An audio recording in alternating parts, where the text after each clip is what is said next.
Hello and welcome back to the podcast. I I'm just excited for Thanksgiving. I am excited for what's going on in my life in parenting, what's going on in my life in coaching, and I just want to thank you for being here to support me.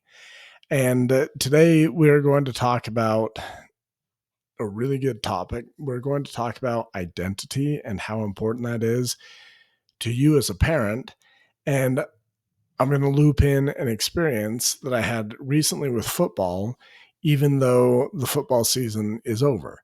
So, before we get started, I just wanted to thank you for being here. I can't tell you how much it means to me that you show up and listen to the podcast week after week and you share it with your friends. So, thank you for being here. Thank you for your support. And we're going to have an episode. We'll have an episode next week on Thanksgiving.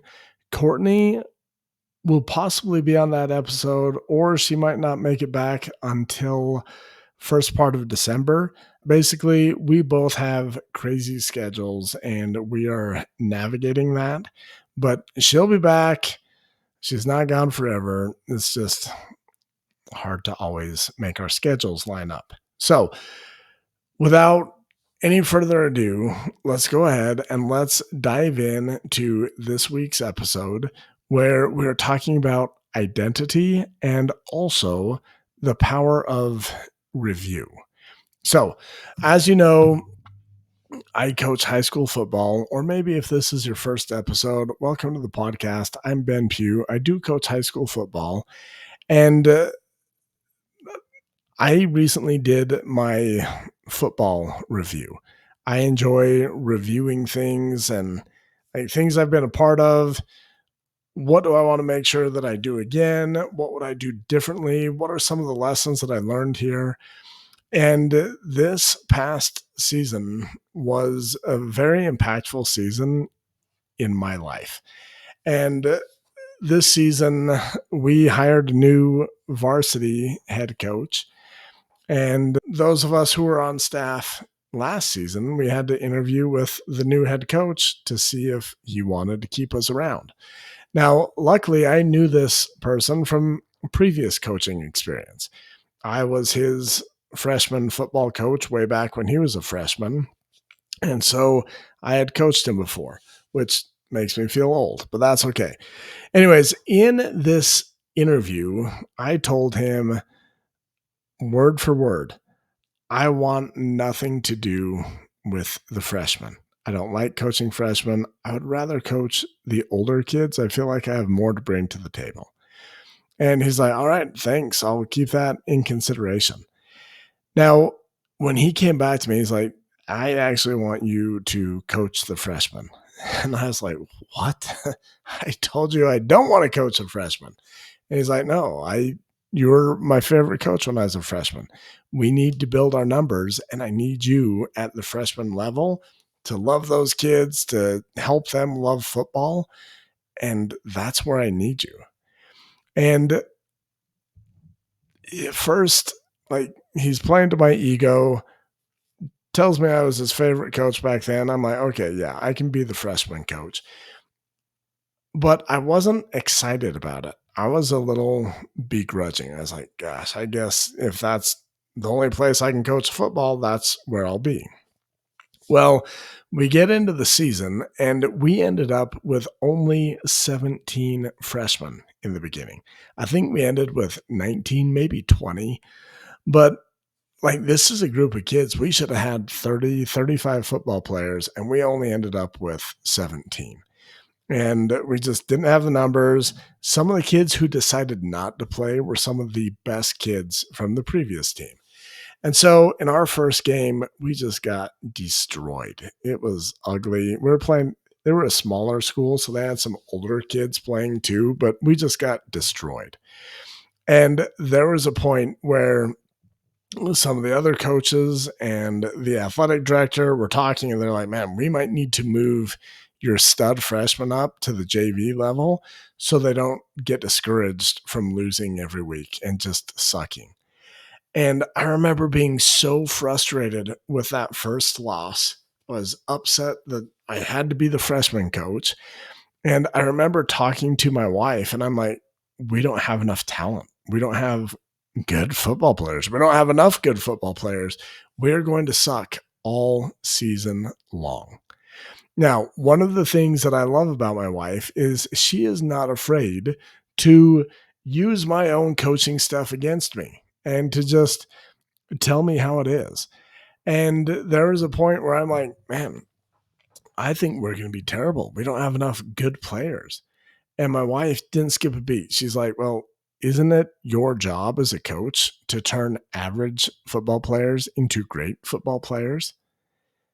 And it caught me by surprise. I was like, dang, yeah, that is my job. And in the moment, I felt like I was stuck. Like, man, we are going to suck. And I'm stuck being a freshman coach. And to be honest, I was in one of the biggest traps that I talk to all the time to my teen clients and my parent clients. I was in the victim mentality. That is one of the most damaging traps that you can be in. And when my wife asked, like, well, isn't it your job as a coach to turn average football players into great football players? It really helped me pause and think about, well, yeah, what is my role as a coach? And this is an important question for you as a parent. Like, what is your job as a parent? As a parent of a tough teenager, as a parent of a struggling teenager, as a parent of a high achieving teenager, like whatever it is, really explore what is your role. And if you're like me, from time to time, you might get stuck in the victim mentality where you are just looking at the world as happening to you or against you. You're seeing obstacles instead of opportunities. And that victim mentality will become a part of your identity and it will hold you back. Now, fortunately, my wife helped me understand this wasn't about the players. This was about me. Who do I want to be as a coach? I can't control what players decide to play football and which players don't. It's not my job to manage that. It's my job to develop whatever players come and to not complain about them. And this was just super powerful because as I'm redefining my role as a coach, I'm realizing, no, it's not my job to like only win if I have the best players. No, I pride myself in being a good coach. I can turn mediocre players into great players and we can still win. So I want to tie this to parenting. I have had a lot of people come to me recently for free consultations wanting me to help their teen or fix their teen. The thing is, as a parent, like, sure, I'm happy to help your teen. That is part of my job as a life coach for parents and teens. But I want to give you this little secret. Your identity is the leverage point that will start to create change in your teen. And your relationship with your teen is 100% connected to how well you show up and parent in alignment with your identity. Your relationship with your teen is a direct reflection of how well you're doing at being the parent of your dreams. Now, just like I had to redefine my coaching identity, you can redefine your parenting identity. Now, I want to help take you through this little internal shift that I had. I realized that I was making excuses. I was blaming the players. I was blaming this lack of talent. I was being very critical. The thing is, if you get caught in blame, complain, making excuses, criticism, those are sure signs that you are stuck in the victim mentality. Now, my wife helped me remember I have a superpower. I am really good at coaching teens. It doesn't matter if it's life coaching, if it's football coaching, I can coach teens. I can believe in them and I can help develop these teens. Now, it was my job to show up and be that coach, to coach in alignment with who I wanted to be. Now, in my parenting, I have a 10-word vision statement. In my football coaching, I don't necessarily have a 10-word vision statement, but I know that I'm a fun coach. I build connection with my players and I help build leaders. I help them establish an identity that will help them be great football players and great leaders in our community. So, me and the other coaches, we had a talk. I'm like, guys, we do not have the cream of the crop. Like, there's half of this class that would have been really good at playing football that they chose not to play. Whatever, we can't control that. But here, we build great players. That's who we are. And we don't need the biggest studs to come out and play so that we can win. We can turn the kids that we have into the biggest studs. And we don't do this like, yeah, anyone can win if you have studs. That's awesome. That's easy. We go the harder route.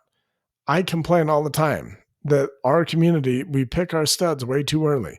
We pick the kid who's the biggest in Little League. And guess what? By the time he's in high school, he's not the biggest or the best anymore. And yet we're still riding that same pony. For us, we take the harder route. We develop all of our players. It's not because we want to win. It's because this is who we choose to be. Now, I want to be honest. Just because I changed my focus and redefined my coaching identity didn't mean that we suddenly won all of our games.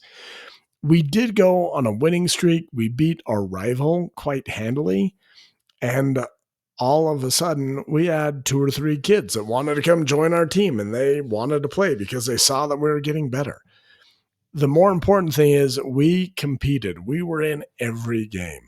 I think we only lost 2, maybe 3 games after that first one. But we improved every week. We won most of our remaining games, even against really good schools.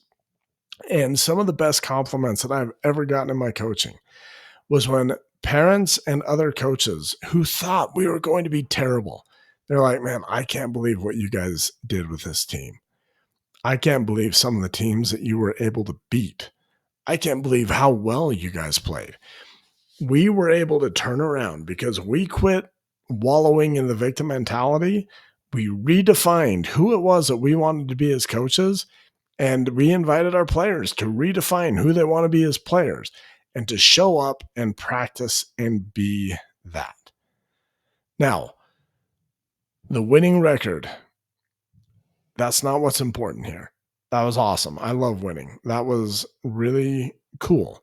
But that's not the most important thing.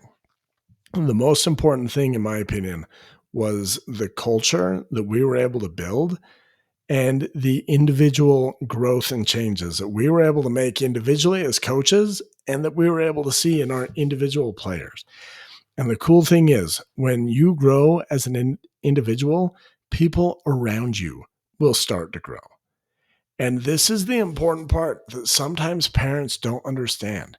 If you want your teen to change, your teen isn't listening to you. You can nag them all day long. They're not going to change.